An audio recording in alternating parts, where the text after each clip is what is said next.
My name is Zach Arnold. I'm a Hollywood film and television editor, a documentary director, father of two, an American Ninja Warrior in training, and the creator of Optimize Yourself. Whether you're a creative professional, an entrepreneur, a weekend warrior, or even a professional athlete, I strongly believe that it is no longer necessary to sacrifice your health in order to be successful. Throughout my own career, I have battled attention issues, anxiety, burnout, and back in 2005, after almost losing the battle with suicidal depression, I had had enough. I was done barely surviving. I wanted to thrive.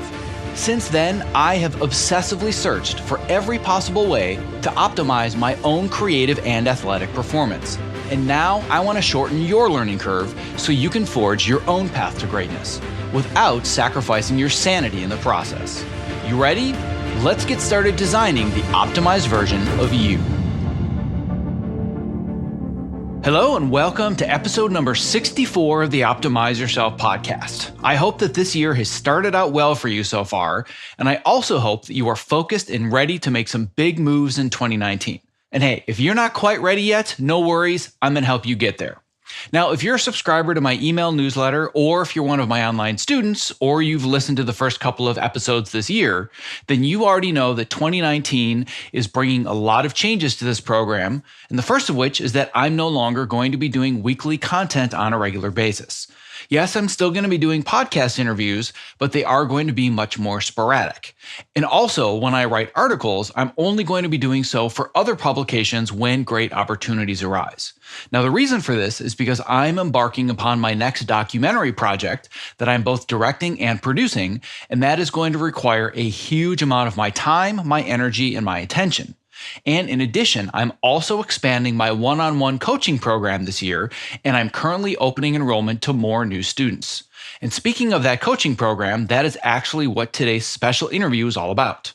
Rather than today just being an interview where I pick the brain of an expert or a creative professional, this episode is the third in my series of case studies in which I talk with editor Chryss Terry about her experience working with me in Optimize Yourself Elite, my 12-week one-on-one coaching and mentorship program. Now, if you missed the first two episodes in this case study series, episode 62 is all about transitioning into the world of scripted television, specifically editing, and episode 63 is all about learning how to avoid procrastination and getting focused. Today, I'm talking to Chryss Terry, who is an Emmy-nominated documentary and unscripted television editor who began her career editing independent feature films that have played at Toronto, Sundance, and the Berlin film festivals. But after recently discovering her true life's purpose, to use her challenging, in quotes, upbringing to create scripted television that inspires women worldwide to lean into adversity, she has begun the transition into the role of narrative assistant editor. Chryss is driven, ambitious, motivated, and frankly, she's a borderline workaholic just like me. And while all of these character traits have served her extremely well in her career, they haven't exactly done wonders for her mental or her physical health. A few years ago, Chryss hit a giant wall in her career that had very little to do with her talent or lack of opportunities. Instead, it was her mindset that was holding her back, which included a vicious bout of imposter syndrome that led to fear, anxiety at work, and eventually burnout more than once. In this case study, Chryss and I talked through the mindset shifts that she made so she could approach her work, her goals, her health, and her career differently so she could stop always chasing after the next accomplishment and instead begin patiently playing the long game. In short, you're going to learn how Chryss stopped playing checkers and started playing chess. My purpose for sharing this case study is to help explain the process that Chryss and I worked through together in my one-on-one career coaching and mentorship program, Optimize Yourself Elite. That way, you can use some of these same ideas and techniques that are mentioned in our conversation to move yourself forwards this year, whether or not you're interested in working with me at all. Now, if after listening to this interview, you do want to learn more and apply to work with me for the next several months and beyond, enrollment is currently open, but time slots are extremely limited, and I'm only going to be taking applications until Friday, January 25th. So if you want to apply for one-on-one coaching, go ahead and visit optimizeyourself.me/elite-apply. So that's ELITE-apply. Okay, without further ado, after a brief break to recognize the sponsor of this episode, my case study with editor Chryss Terry. To access the show notes for this episode, please visit optimizeyourself.me/episode 64. This episode is made possible for you by ErgoDriven, the makers of the Topomat, my number one recommendation for anybody who stands at their workstation. The Topo is super comfortable, an awesome conversation starter, and it's also scientifically proven to help you move more throughout the day, which helps reduce discomfort and also increase your focus and productivity. To learn more and get your Topomat, visit optimizeyourself.me/topo. That's TOPO. I'm here today with Chryss Terry, who is a feature and reality editor, and she is now working towards making the transition into scripted. She is also one of the recent members of my Optimize Yourself Elite's one-on-one coaching program, and she made some amazing breakthroughs, and I had just a fantastic time working with you through the fun weeks and through the hard weeks. So, Chryss, it is an immense pleasure to have you on the podcast today, and I really, really appreciate you summoning up your courage to be on the other end of the microphone. Thank you, Zach. You have a really great habit of challenging me in all ways. So it's good to be here and good to hear your voice. Well, I just find life very boring when it's easy. I don't like doing things that are easy. They need to be challenging. And I've learned, and I'm still learning, how to impart that into other people, into the most advantageous way possible. I was going to say the most comfortable way, but that's not really a good way of putting it, because I like making people feel uncomfortable. That's something that I've just learned over the years and I'm really good at doing, but with the best intentions possible. Is that I feel that discomfort is where the most change and progress happens. And that's why I spend several days a year in mud and under barbed wire and running obstacle courses and training for American Ninja Warrior, is that puts me in a place of discomfort every single day. But I don't want to talk too much about that, but I want people to understand going in that was my mindset working with you as well. Is that it wasn't about, well, let's just try and move your career forwards a little bit. And hey, how are things going with the networking? And, can we get you the next job? Like what we did. It's funny, and I'm going to let you talk a lot more about this once we dig into it. But really, you and I first started talking about, we want to, move the career forwards. But as we started to dig in much, much deeper through this whole process that we go through, using the 5-step Go Far framework, we realized that there were a lot of choices that you were making just by default, just by the way that you were writing the scripts in your head, and realizing that basically every path that you were taking, no matter what it was, when it was inevitably leading you to a point of burnout. So that's kind of the path that I want to go down today, is really helping people understand the choices that we make, especially if you're ambitious, you work in a creative profession, how just the thought process and the habits and the daily actions can lead you down different paths. But before we go into the nitty gritty, I want to give people just a basic background about who you are, what you do, and what brought you to me in the first place. Well, I'm not one of those people that immediately knew they wanted to be in film and television. Actually, I grew up in a very rural area of Oregon where I didn't really have television. We didn't even have a theater. So I came to film and television very slowly and through a circuitous route. My first major was actually genetics, and I needed a job. And I was pretty good in art, and I saw an ad for an animation company needing animators. And I went and submitted a portfolio, and I took the pencil test, which I failed miserably, completely miserably. And I just really decided I wanted to work there. And I kept coming back every 2 weeks with a new portfolio. And I think by the third time, they're like, okay, we'll give you a job. Just stop coming to us. And I ended up being put in the post-production department. So that was my first job. And when that company closed, I went to San Francisco State for, film production. And I got an internship there where I was working with an independent film producer, and I saw the script that he was producing next. And I took it home and I did all the work that a script supervisor would do, lining the script, setting up shots. And I brought it back to him and I said, I'm going to be your script supervisor on this film. And he was shocked by that and said, okay.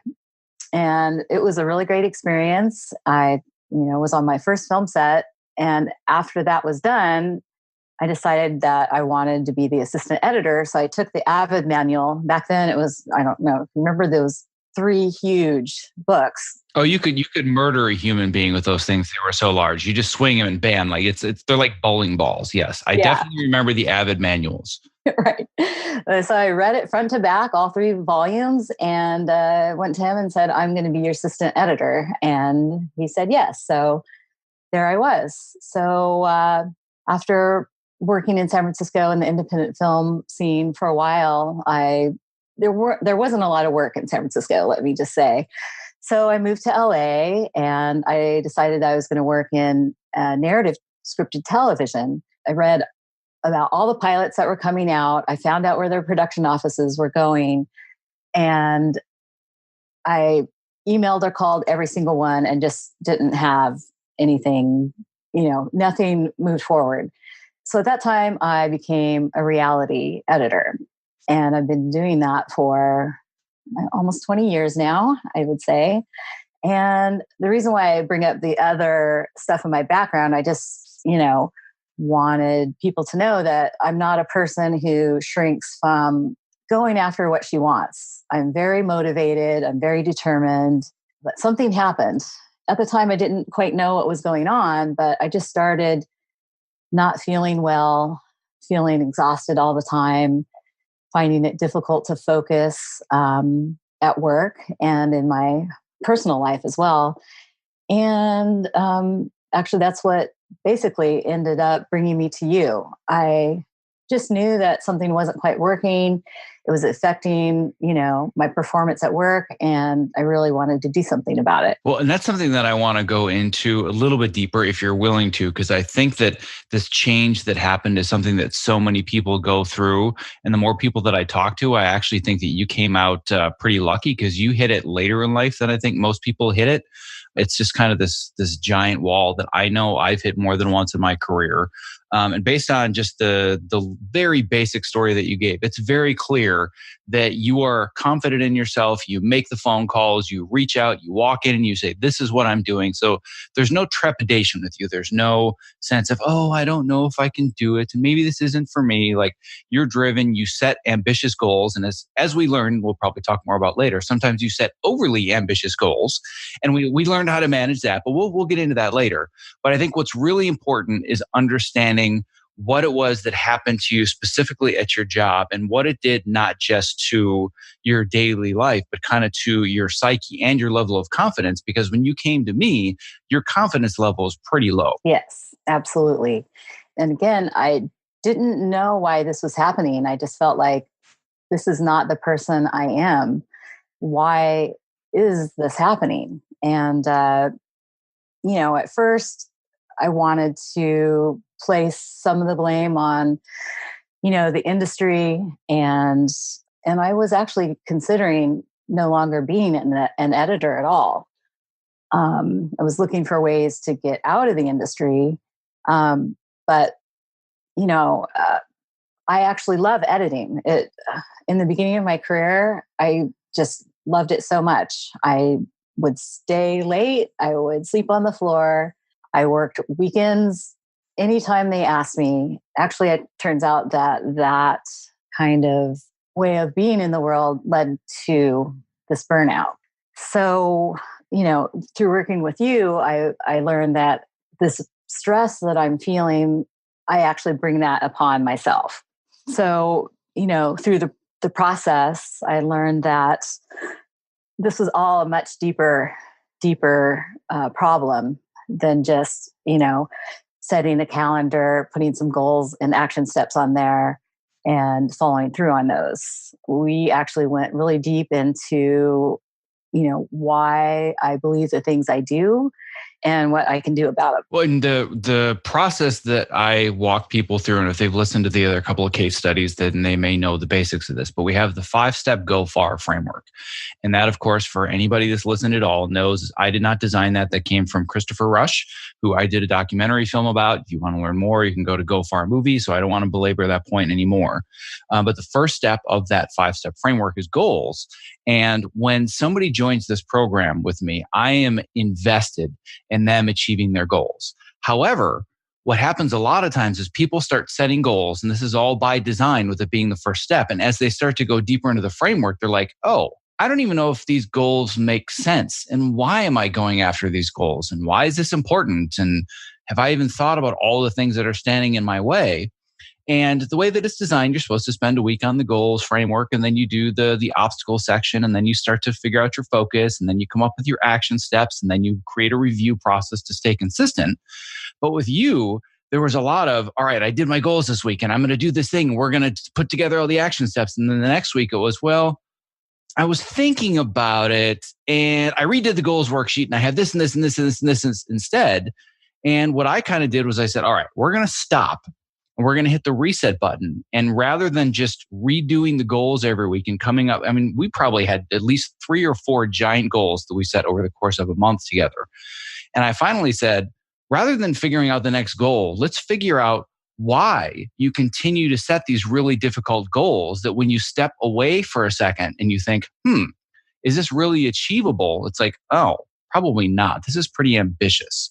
So let's talk a little bit about that process, that mental process that you went through, because I know this is pretty eye-opening where you realized that it wasn't so much about the goals, it was about the script you were writing in your head telling you you had to achieve all of these things. Right. I had, well, first of all, I wanted to say when I filled out the goal section of, the sheets that we work on together, I had so many goals in there that the text became so tiny that you could hardly read it. And you said that had never happened before, because I'm an expert on creating elaborate goals and action plans and to-do lists and becoming overwhelmed. So I couldn't move forward on anything because I couldn't decide what to do next, where to go. And I had 3 major goals that I wanted to achieve. And one is moving to scripted as an editor. And I also had written a television pilot that had finished at the top 10 in a contest, and I was getting some traction. And so I was like, how can I be a writer?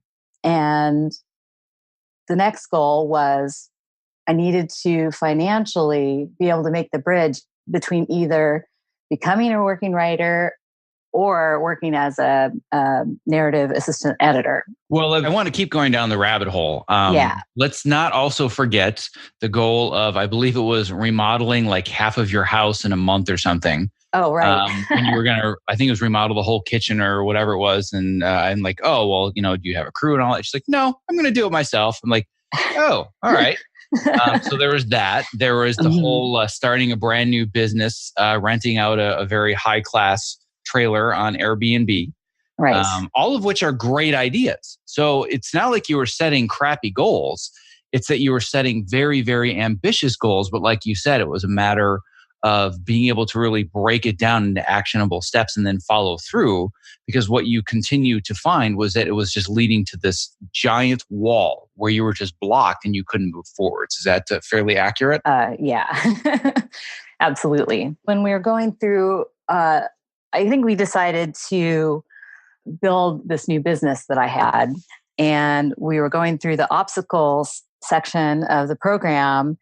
And that's where we got to our limiting beliefs in life. And I grew up in rural Oregon, extremely poor. My family was on welfare sometimes, and the church would take care of us. And so that mindset of being poor is something I've been struggling with, but I didn't realize it until we talked about it, that I feel guilty for having success in my life because my family felt wealthy people or people that were successful were somehow bad or not moral. So when I did become successful, I felt a little alienation from my family. But then I also learned that I'm afraid of success because it removes me from the people that I love. But I also learned I'm afraid of failure because I'm afraid of both success and failure. Success means I lose the people that I love, and failure means that, I grew up with a masochistic, you know, father that believed that women couldn't achieve the same as men can. And if I fail at doing these big goals I've set for myself, then that means he's right. So failure really has such an emotional connection to me, and so does success. Well, and obviously that's a pretty tough place to be in if you're terrified of both success and failure, because you got to go one direction or the other, right? Like, I mean, I guess you can be in the middle and just kind of barely survive and live life and have a job that just covers the bills and whatnot. Maybe that would be between success and failure, but that's a tough place to be. And another thing that we uncovered in digging into these limiting beliefs, which is all part of the obstacles process, and everybody universally that goes through this process says the same thing. They're like, man, the obstacles week just sucks. Oh my God, it's the worst thing ever. And then at the end of the program, they're like, oh my God, I'm so glad that I did that, because that made all the difference in the world, because it cleans out so much of the garbage in your mind that you don't realize is stopping you from doing the things that you want. And in conjunction with this fear of both success and failure simultaneously, we found that that was really affecting your work as an editor. So if you, I mean, and you don't have to go into any details that are going to get you in trouble or, speak poorly of other people. I don't want you to do that. But if you don't mind, I'd like to go a little bit deeper into this confluence of multiple events that happened simultaneously that basically shattered your creative confidence and got you to this place where you just felt stuck and you couldn't move forwards. Right. As I mentioned before, I started just not feeling well and feeling exhausted, finding my focus not being where it used to be. You know how, as an editor, you need that laser sharp focus that you can be lost in hours for, in what you're looking at or what you're doing. And I hadn't had that for a long time. So that ended up, when I first started editing, people loved working with me. I just would keep getting job after job. I never had to look for work. It came to me through referral because I was always optimistic. Always had a smile on my face, and I couldn't wait to get to work. But that started changing. And what happened is people started noticing that I wasn't as happy as I was before, and I started slowing down. And the more I felt fatigued and unfocused and slow, the more my anxiety rose. And that led to an even more dogged pursuit of perfectionism. I tried to, invigorate my career by taking on the shows that I worked on as if they were my own. I actually just would put myself in the mindset, I want this to be as good as I can make it. And because this is my show that's going on air. And what that meant was I just got slower and slower and slower until it came to a point where I wasn't getting called back, or I may be let go a week or two early. And that terrified me even more. And it was just a vicious cycle, losing more and more confidence on each show, becoming more and more of a perfectionist, becoming more and more fatigued.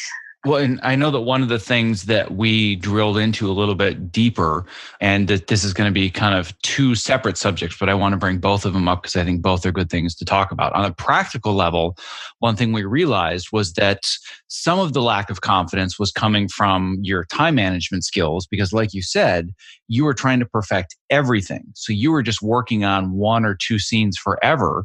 And you were telling me, and you can clarify or you can expound on this further if you'd like, but people were saying, hey, this one scene is fantastic, but we needed like 5 scenes. And you would get into this trap of doing fantastic work, but not enough of it to keep up with schedules. And unfortunately for people like you and I that are perfectionists in the world of television, you just need to deliver like a B-, and then people just want to move on with their lives. And I'm not good at delivering things at a B- level, but that's kind of the expectation in a lot of television shows, is that we just need to get it done and delivered and on the air. And that's very hard for me. And I know it's hard for you. So I want to talk both about time management, but I think that one of the other things we talked about, which is much, much deeper, but still connected to that idea of time management and really trying to perfect something at the expense of delivering on time, was this growing feeling of imposter syndrome. So can you kind of talk about both of those? Yeah. So as I became less and less confident and not having the time management skills, I never developed them. I remember I was working with an editor at the beginning of my career, and he said, "You need to cut the scene in 1 hour." And I said, "I don't understand. How could that be done in 1 hour?" And he made it a point to practice every day to cut as fast as possible. And that's not something that I ever put into place for myself for a long time. And so, as you mentioned, yes, producers would come to me and say, "I can't believe what you did to this scene. You turned, a sow's ear into a silk purse, and we're amazed by what you can do."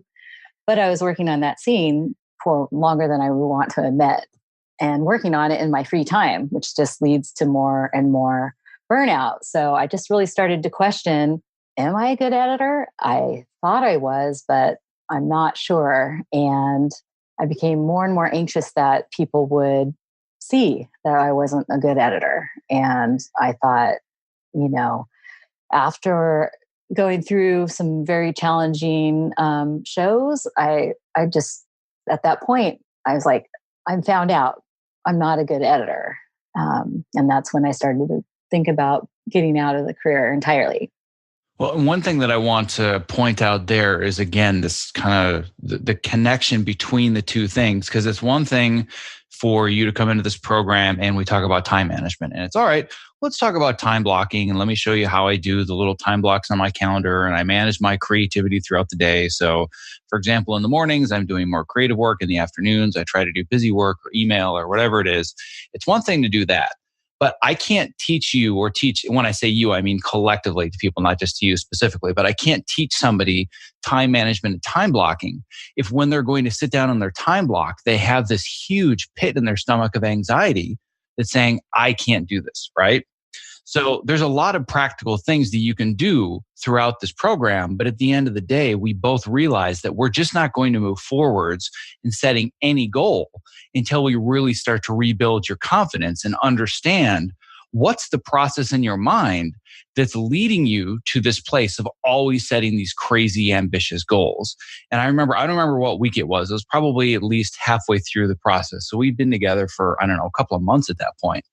But all of a sudden it was just kind of this light bulb moment. And I believe I could dig into that because I record all the conversations. I could probably find the moment at some point where I could actually hear the light bulb go on. It was like, oh, this is why I always end up completely exhausted and burned out. So, and maybe you don't remember that. I certainly remember that moment because it was a big one for me too. But kind of talk about what it was like realizing and kind of all of a sudden stepping back and seeing the forest for the trees and saying, oh, I kind of see what's going on here. And then talk to me about how ever since that moment, you're starting to kind of arrange your goals and your day differently, and whether or not you feel like your confidence has started to come back. I do remember that moment. I guess it was realizing that this procrastination, I guess you'd call it, and imposter syndrome and time management problem was the consequence of always pursuing perfect at the expense of good enough. So that really helped me realize that I don't have to be perfect. I can be good enough. And that just really started moving me forward because at that point, I was able to actually time block my time into small enough goals. And it was okay if it wasn't perfect in the beginning. Do you know what I mean? I could always work on it more. So I would time block. And in the past, I would time block and I would just ignore what was in a time block. I would be overwhelmed. It was too huge. And I would just push it down the line, push it down the line. So you taught me how to, try to anticipate how long something was going to take and make sure I blocked enough time into it so that I was, I think you said you thought you're running a 5K and then you end up running a marathon. that's going to be exhausting. So that really helped me. Well, and yeah, it's funny that you bring that up because that's something that I talk about with a lot of people is that, and I see this all the time working in television because in TV, I'm not the only editor on a show. There's always a team, the same as it is with you. And you guys actually have even more editors in reality than we do in scripted. But I'll get in there and like the first few weeks or the first month, everybody's just gunning for it, man. They're just putting in late nights and they're like, I'm going to prove myself and I'm going to have this amazing editor's cut. And I'm like, you guys are running the pace of like a 400-meter dash and we have 26 miles to go. Like there's no way you're going to be able to make it to the end of the show. So it's funny because when I was growing up, work ethic was burned into my brain, grew up on a farm. And I know that you and I have talked a lot about kind of the rural upbringing that we both had and the similarities between those. But it was always about you be the first in, the last out. You work harder than everybody else. And obviously that's gotten me into a very deep, dark hole more than one time in my life. And it's done the same to you. And I thought, well, instead of just pushing myself all the time, what if I pace myself? So now when I go into a new job or a big new project, I'm not thinking about how much energy and motivation I have now. I'm thinking about what's the pace that I need to go at so I can be going at the same pace 5, 6, 7, 8 months later.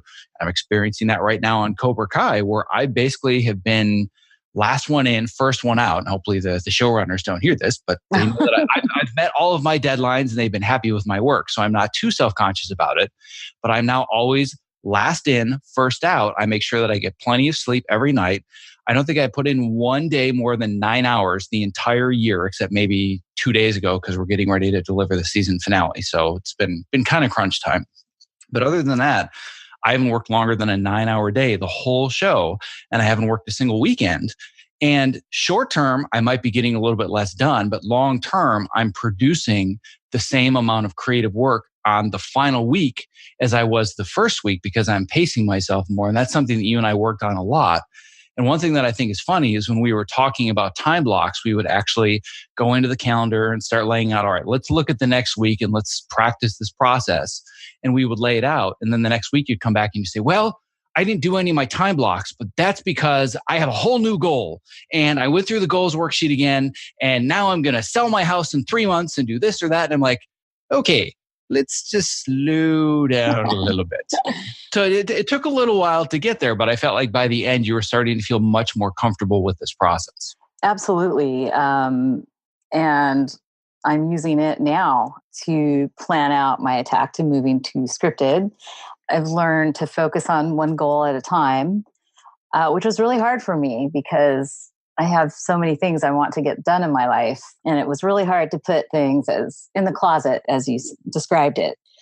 But I don't want to work harder than I have to any longer and burn myself out. Like you said, you work hard, you're first in and out, but you still get plenty of sleep, you're energetic. And I realize now that imposter syndrome just drove me to work and work and work until I worked myself into the ground. And I'm really happy that you helped me work through where that comes from. Well, and it wasn't just about the imposter syndrome working you into the ground. The other thing that I think is really important for people to take away from this, and hopefully they can use in their own journey as well, if it's applicable.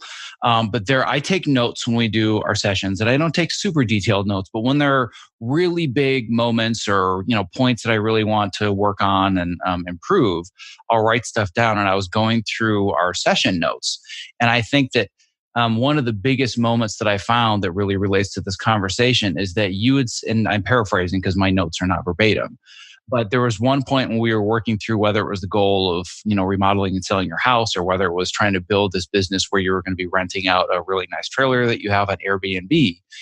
And you realize that the reason you continue to try and set all of these various goals that had nothing to do with furthering your career in editing is because your fear of going back to editing was greater than your fear of failing with any of these other goals. And I think that is so important to understand, is when you realize that you are not setting the goals just out of practicality or saying, this is what I really want to do, this is important to me. It was simply, well, I would rather fail at this than be terrified going back to my job as a reality editor, because you were physically feeling the anxiety and just the manifestations of that fear on a daily basis. And it was literally making you sick. Yeah, absolutely. And that's where we got into where that fear is coming from. if I fail, then I'm less than, or all women are less than. I was a stand in for all female editors. I just could not fail. And I know that even in the same week, the one of the things that I talk about at the end of each session is I say, "What's the biggest takeaway that you had?" Because one thing that I've learned through the process of teaching and coaching and doing the podcast for years and interviewing people is that you can give people all kinds of amazing information. You can just force feed them, like spray it with a fire hose, right? Like the world is full of information nowadays. Information's free. Right? We have access to every piece of information ever created in the history of modern mankind in our pockets. We don't even have to press buttons anymore. We just say, "Hey Siri, give me anything I've ever wanted in the history of mankind and give it to me now." Right? So information to me has no value anymore. It's being able to retain the information and apply it.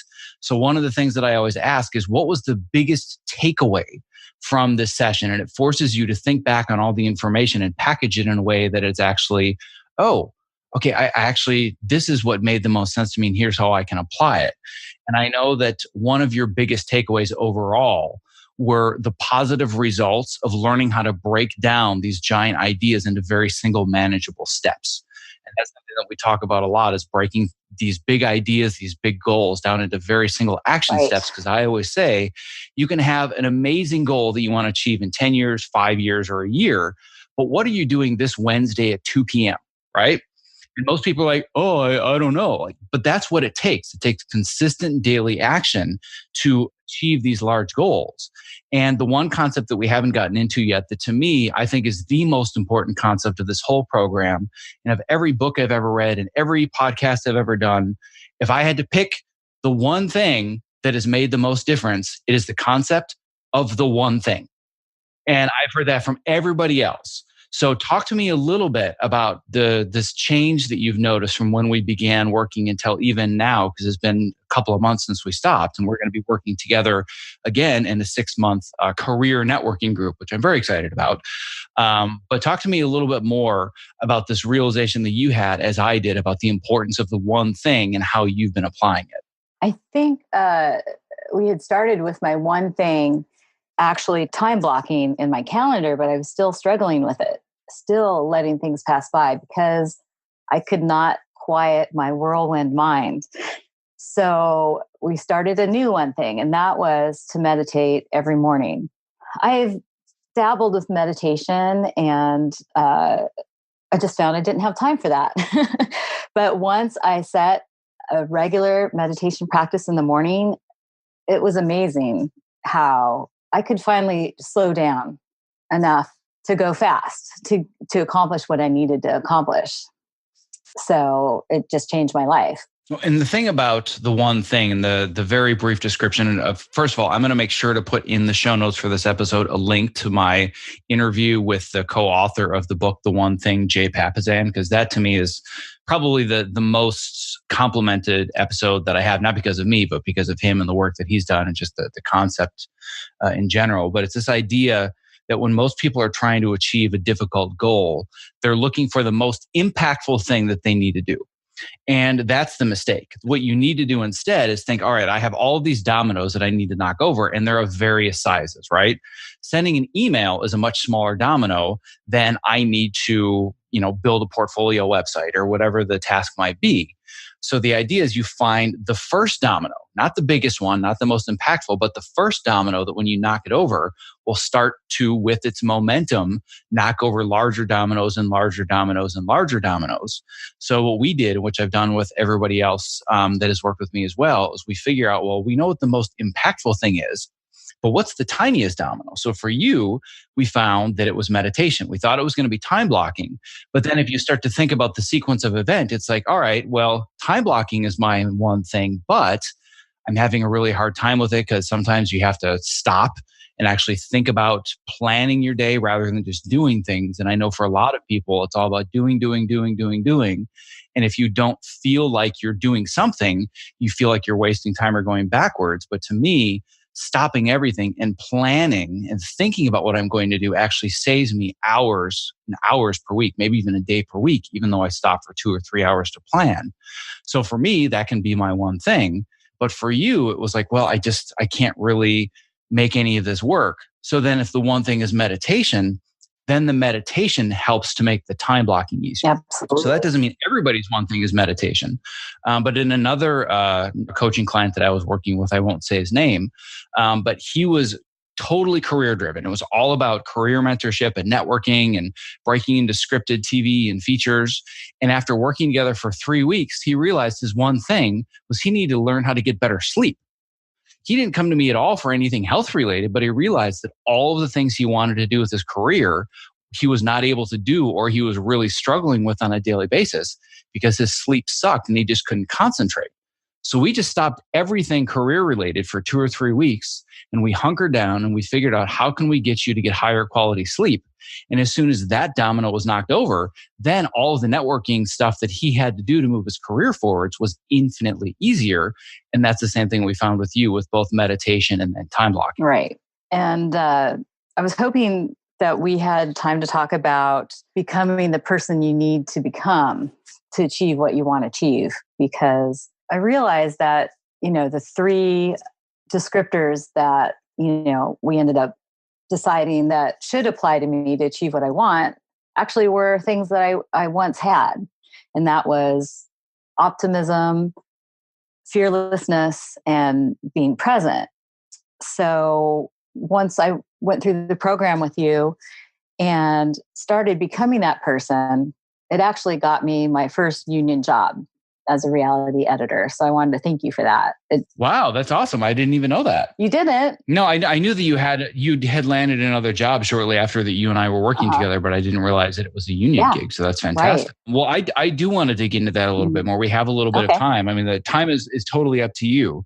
But I know that for just about everybody that I've worked with, but I think especially you more than anyone, this process of digging into these 3 words, right? And it's a very simple exercise where you just write down a bunch of words where you're thinking, if I think about the person that has achieved whatever goal I want to achieve. So in your case, you had a lot of different goals. Like in my case, if my goal is I want to be an American Ninja Warrior, what are the 3 words that would best describe that person that has gotten onto the American Ninja Warrior obstacle course and succeeded, right?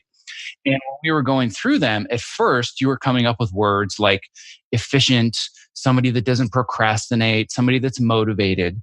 And what I wanted to do was go much deeper. And I really remember this session specifically because as we started to dig into it, you really got emotional about it. And then when we hit these 3 words, you're like, there's no better 3 words on the planet that I want to become than these. But like you said, the important thing is we're not choosing words. Well, these are things that I already am. I just need to remind myself that I'm organized. Well, no, that's boring, right? But if you feel like you were once those things and you want to become them again, talk me through the actual process that you went through, that you and I worked on together to remind yourself of these 3 words and who you want to become and how they've made a difference in your psyche. Well, first I wanted to say that is the most valuable part of this program is that everything comes back to emotion and to a deeper level. This isn't about setting a calendar or deciding what 3 words that describe you. You tie those 3 words to emotion. Everything in the program is tied to emotion and why you're doing what you're doing. So when we first started this section of the program, I did say, it was very boring, but it was because you had to draw me out emotionally to find the words that really meant something to me. And we decided the best time of day that would be the best time to get those 3 words, to remind myself of those 3 words. So we set up text throughout the day through Zapier. And so you can do it by location. Say you're pulling into your first union job and you send yourself a text automatically that says you're fearless, you're optimistic, and you're present. And it changed that show for me. I can't tell you how much it changed the show for me because once some pressure and anxiety came into my bay because this producer was feeling the pressure and anxiety from those above, I was present. And I remembered those words. I said, I'm optimistic and I'm present. And I just let her dump on me, her anxiety, and it did not affect me at all. And that's the first time that's ever happened. I didn't take on the anxiety that she had and the anxiety that was all up the line. So it was a life changer. Wow, that's awesome. I love that. Well, just to recap real quickly, we've talked some about the Go Far framework. We haven't gone into all 5 steps, but really to summarize, like if somebody were to come and just ask me, like, I have really big goals that I want to achieve, what are the things that I need? And I really boil it down to 3 very, very simple concepts. I think that in order to achieve anything difficult in your life, you need clarity, you need confidence, you need consistency. Right. You need clarity that you very clearly understand what is this goal and why do I want to achieve it. You need confidence. And that confidence is not, I'm a confident person. That's whatever your next action is, you need to be confident you're actually taking the right action to move you forwards. Otherwise, you procrastinate. That's why people spend time on Facebook and Twitter and Instagram, because they're thinking, oh, I should be doing this. But in the back of their mind, it's, yeah, but should I really be doing this? Is this really going to move me forwards? Is this just busy work? Do I even want to do this? Do I enjoy it? And Facebook, right? So you need confidence, because once you're confident that whatever you're doing is actually going to move you forwards, you want to do it. It's easy. You don't want to procrastinate because you're confident you're going to move forwards. But then you have to repeat that cycle consistently. So do you feel that after working together that you had clarity, confidence, and consistency? Absolutely. Yeah. And patience. That's another thing that this program really helped me with, like realizing not everything has to happen immediately, and how to slow down and be clear about what I need to accomplish or I want to accomplish at the time, and be consistent about it because it's the only thing I'm focusing on. So it's really helpful. Awesome. Well, I'm very glad to hear that. The last thing I want to do before we finish up is, if somebody is listening right now and they're thinking to themselves, you know what? I kind of feel like this would make a difference. I feel like this is really something that could be helpful, but either I don't know if I want to spend the money, or I'm kind of afraid of doing this, or I don't think that I can stick with it, or whatever it is. As somebody who had trepidations yourself that has now been through the gauntlet, what advice would you have for them? I would say, of course, I would say do it. It's not going to be easy. It's going to be very challenging, and you're going to learn a lot about yourself that maybe you didn't quite realize. For me, financially, I just had to take the bull by the horns and say, I just knew that this was going to change my life and help me achieve what I really want. And who doesn't want to achieve their dreams? And it's worth it. It's 3 months of, so if you think about how much it costs on a daily basis, how much are your dreams worth? I just knew I had to do it. Well, that's awesome. I'm very glad that you say that. I appreciate that. And we didn't even mention that I throw in all the extra burpees for free. Right. Mm-hmm. Right? You do. All those extra burpees you didn't have to pay for those. I'm going to have to get into your Spartan group and do that as well. Yeah, I'm for those that are wondering what that is, I don't know what it is yet either. I don't even have an answer, but I'm thinking of putting together like a group training program for people that are interested in doing their first Spartan race, but they're terrified of doing it, just like I was when I first started years ago. So if anybody's listening, like, oh, that sounds like fun, you can go ahead and send me an email to contact@optimizeyourself.me, because I'm still brainstorming if it's something I want to do or if people are even interested, but that's totally a tangent. But anyway, I really, really appreciate you coming on to the show today. And I appreciate you being so honest with people, because I think that most people in any industry, but I see it every day in my industry, where we just try to put on this facade of, oh, I'm great and I'm ready to jump in and do this thing and whatever it is. But inside there's so much fear. There's so much of that imposter syndrome or exhaustion or whatever it is. But nobody's willing to really talk about it or admit it. And that's what I'm trying to do, is open those doors and allow people to really talk about the truth of what it's like to try and succeed in this industry. So the fact that you were willing to do that so candidly means a great deal to me. And I know that it does to my audience as well. So I really appreciate you being on the show today. You're welcome. Thanks for having me. Thank you for listening to episode 64 of the Optimize Yourself podcast. To access the various links and resources that are mentioned in this episode, please visit optimizeyourself.me/episode 64. And as a reminder, if you're interested in learning more about the coaching program and you would like to apply, please visit optimizeyourself.me/elite-apply. Slots are extremely limited, so if you want to get a jump start on 2019, right now, today is the time to apply. Applications are only going to be accepted through Friday, January 25th. Thank you for listening. Be well. This episode of the Optimize Yourself podcast was made possible for you by ErgoDriven, the makers of the Topomat, my number one recommendation for anybody interested in moving more at their height-adjustable workstation.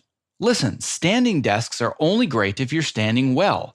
Otherwise, you're constantly fighting fatigue and chronic pain. Not like any other anti-fatigue mat, the Topo is scientifically proven to help you move more throughout the day, which helps reduce discomfort and also increase your focus and productivity. I'm standing on one as I read this, and I don't go to a single job without it. And if you're smaller and you're concerned that the Topo mat is too big, or you simply don't have the floor space, there's a Topo Mini for that. To learn more, visit optimizeyourself.me/topo. That's TOPO.